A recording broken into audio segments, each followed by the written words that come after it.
For the line of action, it isn't really a rule that must be followed no matter what, it is more of a good rule of thumb. It makes it so the audience doesn't have to think too hard about where things are in a scene. Also, my little showcase doesn't really show off how a camera can be moved or positioned in a scene in respect to the line of action.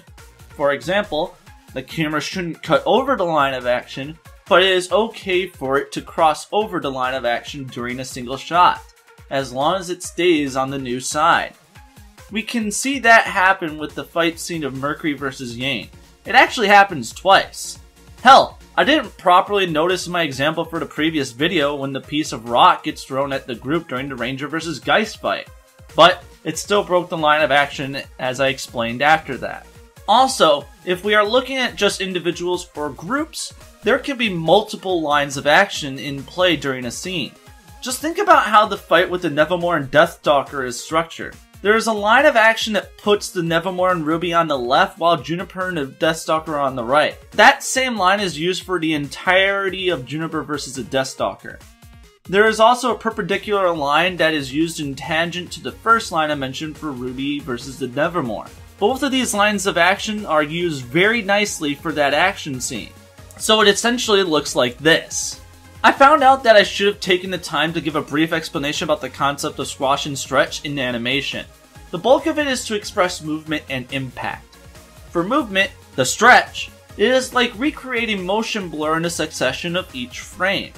For impact, the squash, just think of how a person's belly looks like when being hit in slow motion. RWBY as a series doesn't really have a showcase of squash. There's a reason for that and I'll get into it later. But if you want to understand this principle of animation more, especially in 3D, check out the video series from Extra Credits called Extra Frames, and their video on the animation of Jak and Daxter. Some of my favorite shows use squash and stretch to great effect. Ed, Edd n Eddy, Konosuba, One Punch Man, and One Piece. Let's talk about some of the other aspects of Volume 4's story. I'll start with Weiss again. I do actually have one negative thing to say about the story for Weiss. It is pretty much the same issue for just about every main storyline for the volume. It is how Weiss is now able to successfully summon. In the scenes before this successful summon, we knew that she was going to start training, and in the one time we actually see her try to master her summoning, she succeeds. Why was she having such a hard time before?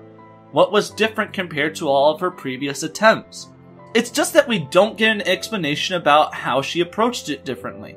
We don't get an explanation about why she was having such a hard time before. That's kind of the problem with most of the story for this volume. It's not taking the time to explain and fully flesh out individual aspects of its stories. It's like what happened with Ying's PTSD and depression. We know that she has been dealing with both from the end of Volume 3 to part of 4. But after the scene with Oblek and Port talking about her fears and what putting on the prosthetic arm means, that aspect of her story is essentially cast aside. I don't know if she is still affected by her PTSD, or if she has gotten over it. The only way we will know is what happens with her from Volume 5 on. Blake's story has some of my favorite scenes for the volume. I may have taken issue with how the story started and just about everything dealing with the White Fang, but I can't say that I didn't enjoy what was in between. Every scene with Blake, Sun, and Blake's parents was awkward, funny, and heartfelt.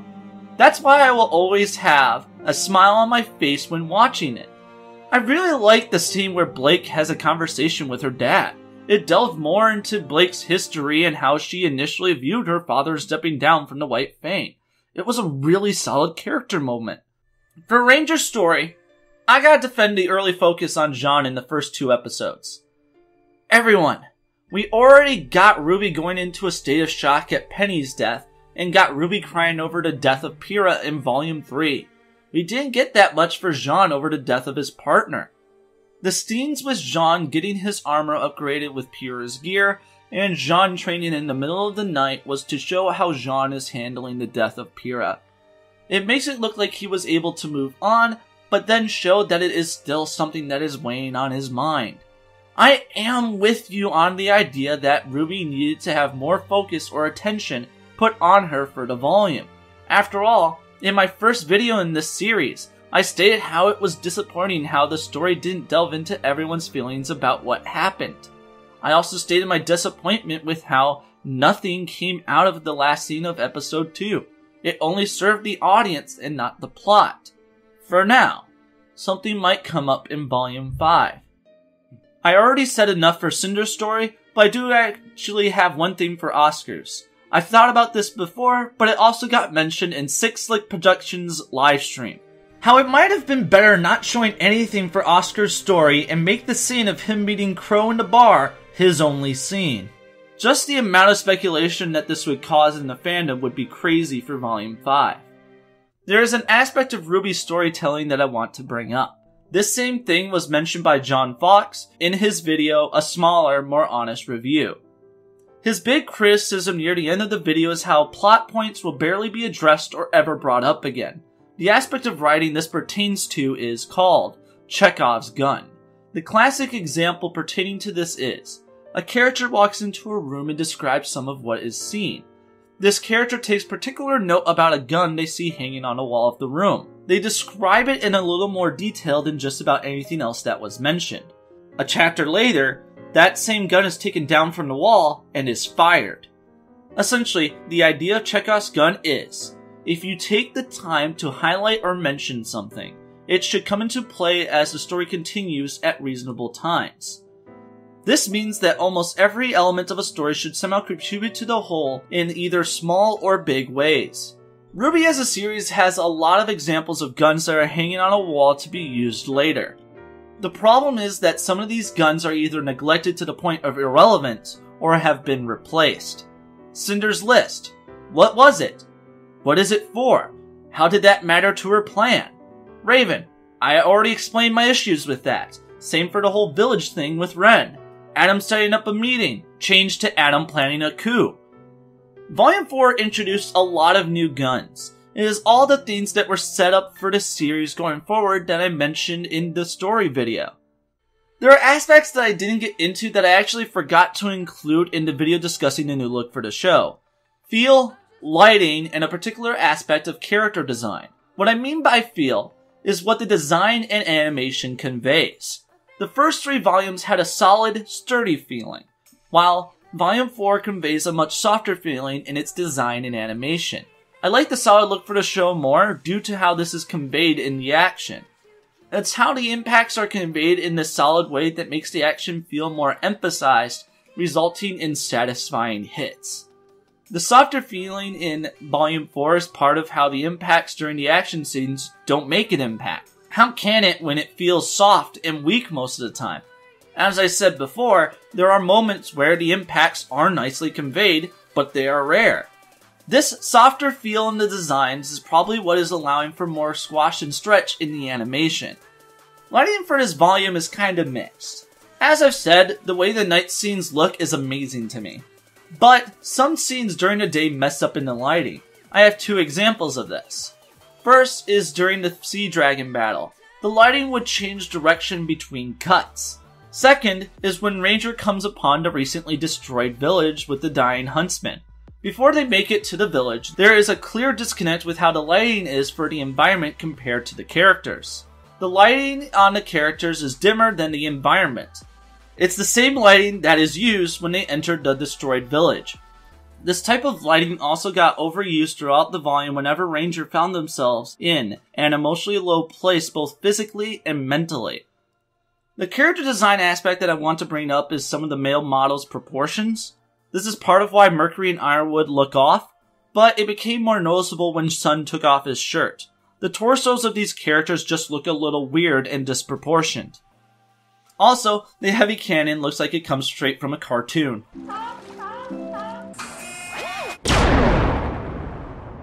It's perfect.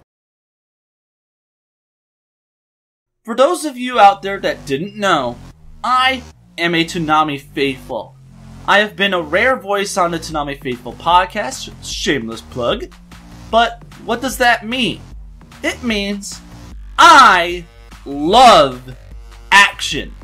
So it's easy to see why I am drawn to RWBY. I love everything that comes with it.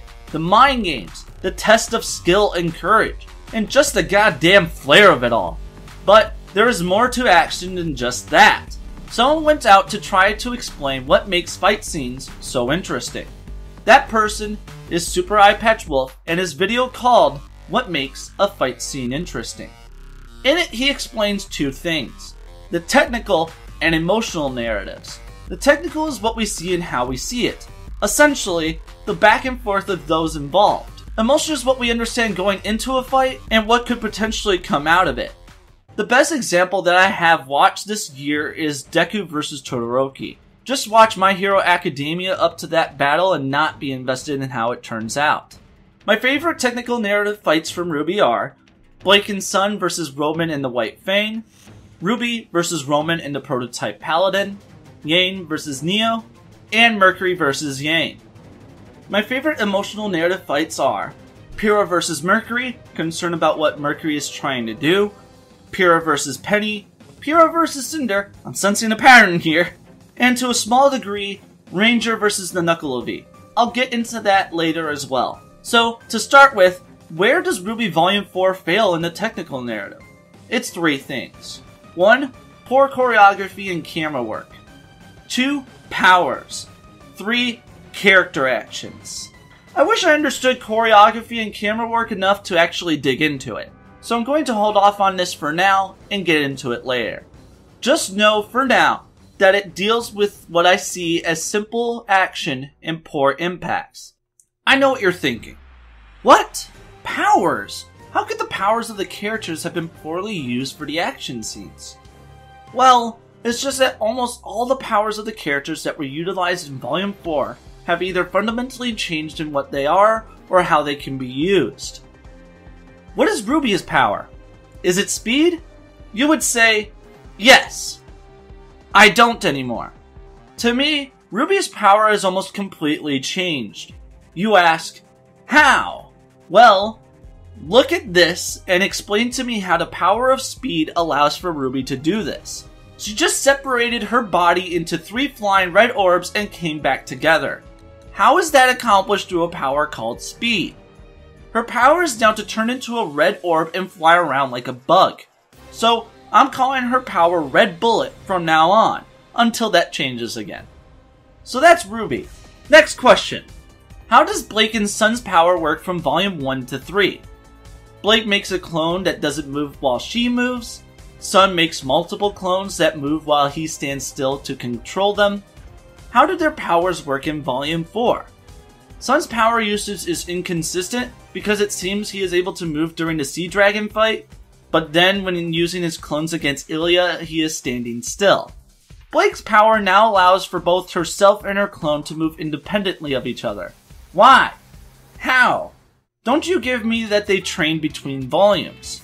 There is nothing that indicates that they have done so.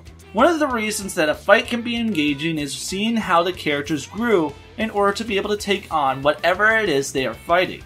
I'm seeing this be done exceptionally well in shows like Hunter x Hunter, Naruto, Soul Eater, Avatar: The Last Airbender, Danny Phantom, and JoJo's Bizarre Adventure Part 2. If I knew that they had trained or practiced using their semblances in new ways, I'd be at least a little okay with it. To explain how poor some of the character actions are is to understand that this kind of thing started during the early action scenes for Volume 3. For example, why did Neptune jump over to Sun when there was nothing in his way for him to just run up to Sun? Why in the world would a professional huntress, like Winter, attack Crow after he ducks in such a way that her weapon would obviously hit his sword that is on his back? Weird decisions like that. Examples in Volume 4. Jean deciding to stretch in the middle of an encounter. They could have just shown him recovering from getting hit in the balls. It does the same thing. He is distracted and not paying attention to what is going on. Blake immediately jumping off the boat with no way to get back on, only to shoot the Grim, which she could have done so on the boat. They don't even show how she was able to get back on the boat. She just randomly lands on it.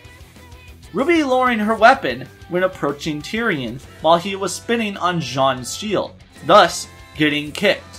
What was her plan there? If she at least took a swing at him, but he dodges it, the kick against her would be much more interesting. So the best emotional narrative action scene in RWBY Volume 4 is Ranger vs the Knuckle-O-V. This is why, even though this scene has a lot of the problems I mentioned in a previous video when it comes to the action, it is still better than Ranger vs. Tyrion. The emotional narrative is driven by two things: Crow being injured, and Ren. The emotional rollercoaster that this fight puts Ren through is very satisfying. We've never seen Ren behave like this. The intensity of Ren right after Nora gets tossed is spectacular. None of the other action scenes really deliver on a good emotional narrative. Ranger vs. Tyrion gets close, but it fails because of the things I described in the previous videos when it comes to Ren, Nora, and Jean not being able to help Ruby. The last scene that I want to talk about for RWBY Volume 4 is Monty. What is Monty's claim to fame? Dancing? Yes? That is something he was good at, but no. Sleeping? Just powers down.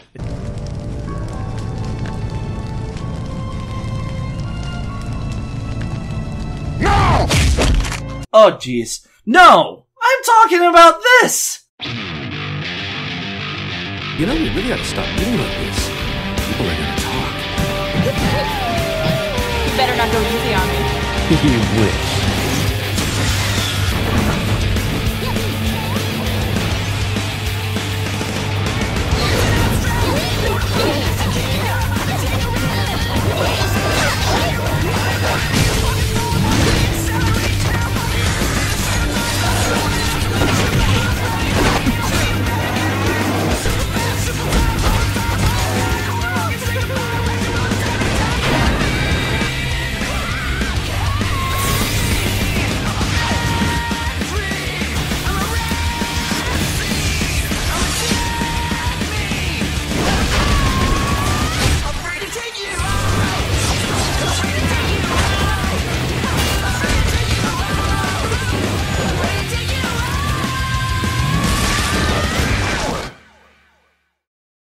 He is a master at creating a technical narrative. I want to take the time to somewhat break down and describe how he animates his action.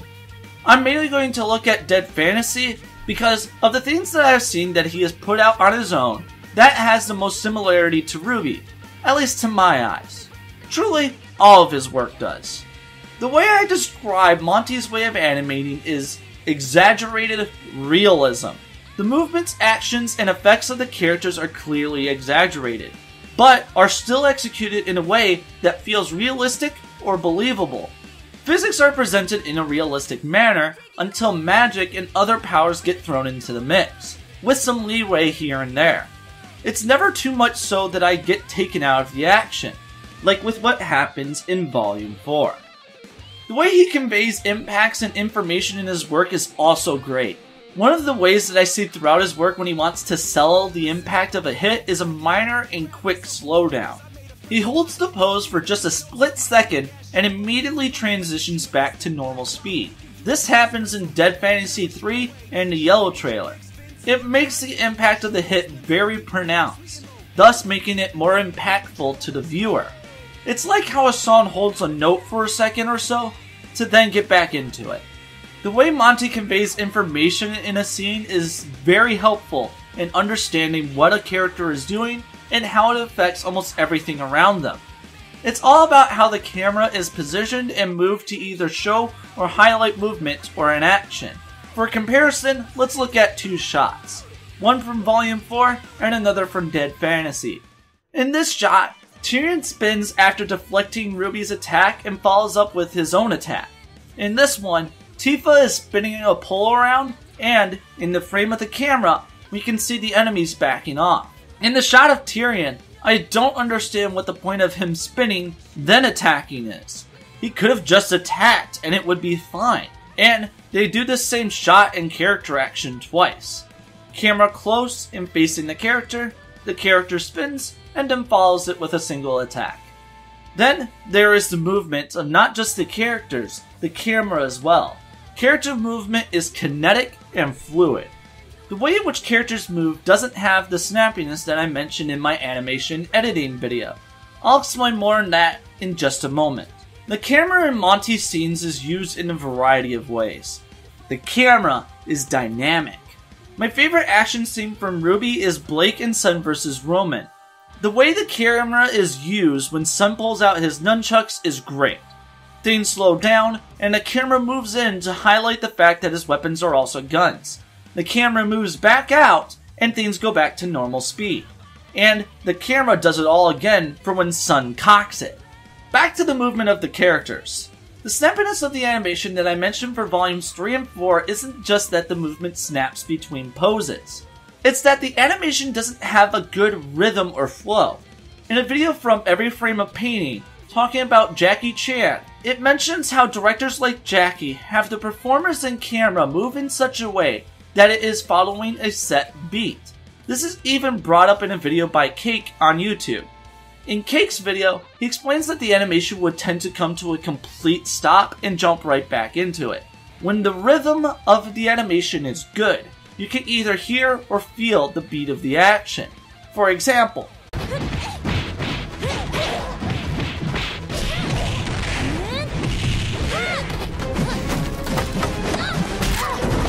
one of the things that is a clear inspiration in Monty's work are video games, or in this case, video game style combat, combos from fighting games, and special moves from RPGs and action games. Volume 4 is missing these kinds of inspirations in its action animation. If there was a game that I wanted the RWBY to research on how it sells movement and impact, it would be the Tekken series of fighting games. Lastly, what makes Monty's action scenes great? They're exhilarating and exciting to watch. It just has this rule of cool that can make you scream, "Fuck yeah!" when everything is happening, even when it is the villain who is kicking ass. There is the occasional flip up in his work, but everything else around that makes up for it. RWBY Volume 4 doesn't make up for its shortcomings. It piles them on in just about every action scene. Not Tyrion vs. Crow! That had like 5 or 6 problems total, and I only described my 2 big ones in the animation and editing video. I haven't explained what I mean by simple action yet compared to complex. The action is complex if the actions of the characters are dynamic and varied. The actions and decisions of those involved are planned and reactionary, meaning that they go in with a plan, and when things don't go as expected or change, they have to react, which can be in a variety of ways. Like, the attack misses. Do they continue the attack or try to evade or block a potential counterattack? Tyrion vs. Crow is the best example of the complex action I am talking about. Simple means that the action doesn't have that much going on. Here are a few examples of this. Nora running up to attack the Grim. Ren running up the arm, only to jump away. Blake jumping at the Grim directly, attacking it twice. And the Grim does nothing about it, even though it clearly sees her. Things like that, which results in the action being really uninteresting. When it comes to Volume 4 though, I recently watched a video this past year about directing action that made me a little more lenient on the action animation. Not much, but it did. The video is The Raid, Directing Perfect Action by Rossatron. In it, he explains that the action of a film should be dictated by the story. Meaning, since the story of Volume 4 is more emotionally driven and slower, the action should almost be the same. That's why I'm a bit lenient on how the action scenes were handled. This is a more emotional volume, not an action-oriented volume. That said, if you're going to have an action scene, you should at least execute it well, which is what almost all the action scenes lack. That's everything that I wanted to talk about for Volume 4. So what do I have to say about the volume as a whole? EruptionFang went to answer the question about whether RWBY Volume 4 was good. In the end, he fails to answer the question by only stating that Volume 4 is different. I agree. I also agree that just because something is different, that doesn't necessarily mean that it is bad or good. But when there are so many changes in story and animation that the show can be described as almost completely different, that is a bad thing. People like consistency, but also expect change. Keep something the same for too long, people will get bored and move on. Change too much, people won't like it anymore, seeing that it just isn't the same. RWBY could be identified by kick-ass action and enjoyable story and characters. The action isn't kick-ass anymore, and the story is now all over the place with little keeping it together. If I had to say what the underlying problem of RWBY Volume 4 is, it would be ambition. Ambition isn't a bad thing, but let ambition go wild and it becomes harder and harder to make a good product. I can see the ambition of Volume 4 in telling 6 concurrent stories and changing the look of the show. In a video by Every Frame a Painting talking about Chuck Jones and his work on Looney Tunes, there's a quote by Chuck for creating just about any piece of media. What are your disciplines? Essentially, what can't you do? That's what I see Volume 4 not doing. It's asking, what can we do, and not, what can't we do? Can we tell 6 stories over an average of 15 minutes for 12 episodes? Sure, but we risk leaving aspects of each story unfulfilled and not fleshed out. Can we almost completely change how the show looks? Yeah, but we risk turning off some of our audience who enjoyed the look of the show for the past 3 years. Can characters use their abilities in new ways? Why not? Well, since the story is so spread thin, we don't have time to build up the way these things were learned or obtained. Can we change the production of the show, 3 years in, to use new software that the staff isn't accustomed to using for the show? Definitely. But we risk the overall quality of the show in look and detail. They never seem to ask themselves what it is they can't or shouldn't do. They tried to do so much that the end product wound up suffering in every aspect. So, to the question, is RWBY Volume 4 good? I would have to say, no. RWBY Volume 4 is not good. It had great potential in telling an emotionally driven narrative, but they tried to pull off more than they could handle.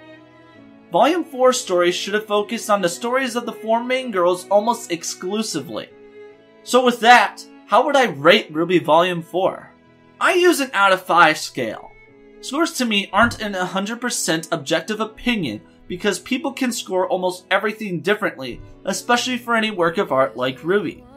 So how does my scale work? 1. I hate it and think it sucks at just about everything. 2. I dislike a lot about it, but find there are redeeming aspects that are decently executed. 3. I enjoyed myself throughout, but it still has some problems. 4. I am overall impressed. Little issues that don't hinder my experience, and it may have become a favorite of mine. 5. I love it. Instantly a favorite. I have no issues or I can easily ignore any that are present. Decimal values are thrown in depending on how decent it was or how close to the next level I think it got. How would I have rated each volume then? It would be like this. Volume 1. 4 out of 5. It acted as an inspiration for me. Easily a favorite because of that, but it is clear that they were seeing what they can do. Volume 2. 4.3 out of 5. They clearly got things figured out and did more with their characters. Volume 3. 4.5 out of 5. Really good character moments and delivers on the build-up of the previous volumes, but falls a little short in some areas. Still highly enjoyable. RWBY Volume 4. At best, a 3 out of 5. And at worst, 2 out of 5. So, my final score would have to be 2.7 out of 5. Story is poorly executed, but there are character moments that are. Action is very poorly executed, and only one action scene can be considered good. It is a clear drop in overall quality compared to the previous volumes. I am disappointed. My message to the crewbie going forward is this. Keep moving forward, but don't forget where you've been. So my last question about RWBY Volume 4 to you is this. What did you think about RWBY Volume 4?